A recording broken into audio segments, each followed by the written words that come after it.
A fibroid is a non-cancerous growth that grows in the uterus.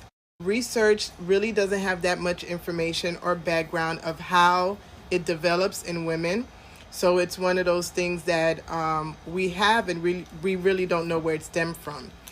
Tips to help women with a busy schedule manage fibroids. One is definitely cutting out meat.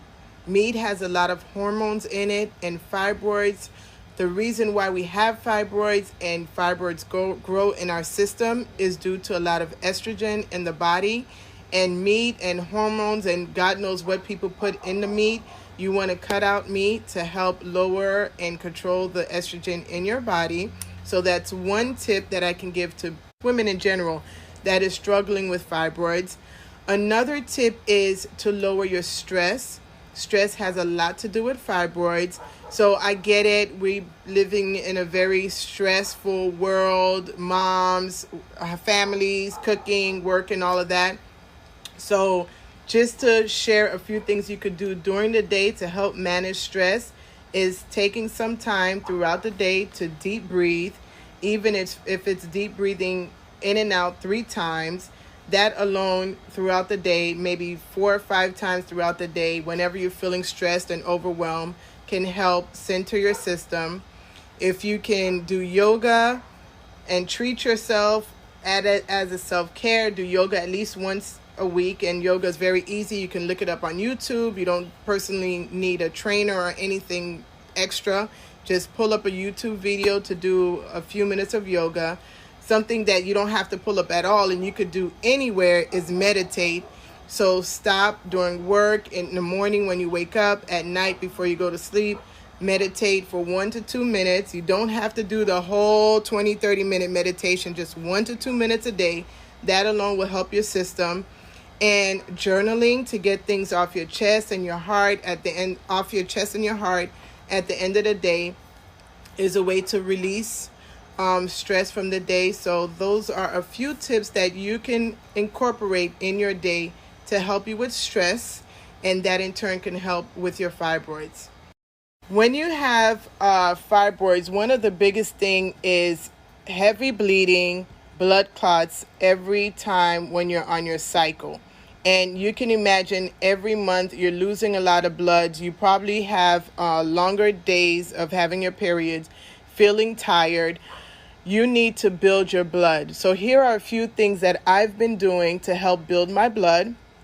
I take a liquid supplement to build my iron, and that's Floradex. There's also Geritol.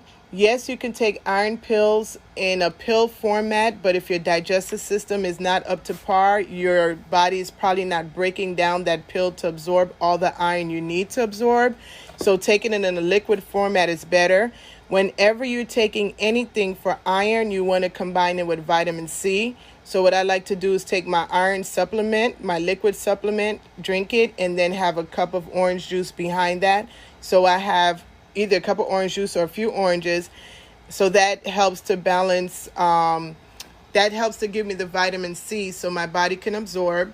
Also, I eat fruits and vegetables and foods that are high in iron, like spinach, beets, black beans. Those of you that do eat meat and can't get away from meat, a little bit of liver.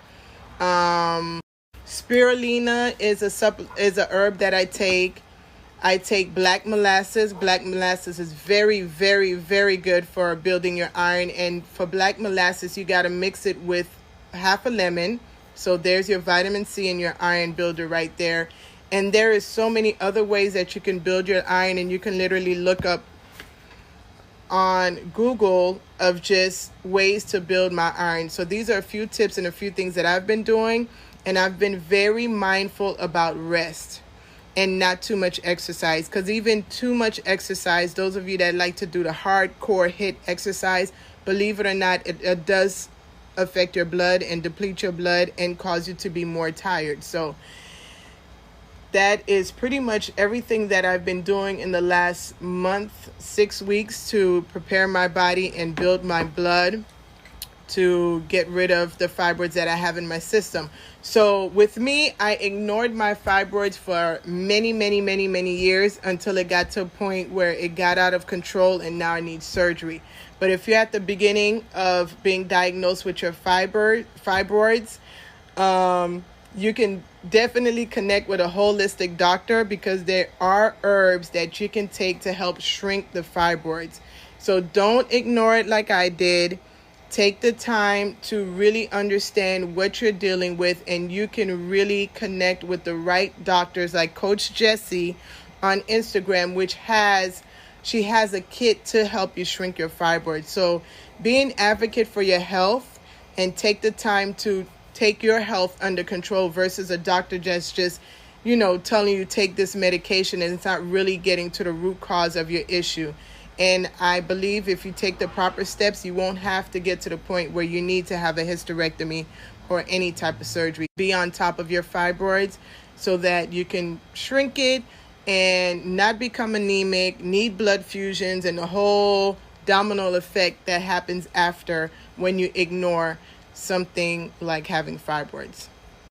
As you guys know, I am not a doctor, but I love to share my experience with you. So everything that I've shared in this message today, take it, do your own research. You know your health, you know your symptoms, you know your body and any medications that you take. So take the responsibility to have a conversation with your doctor before you do any of the things that I recommend so that you are on the right track with your health. Again, I'm just sharing my experience and what has helped me, and I pray you take the right steps to help you.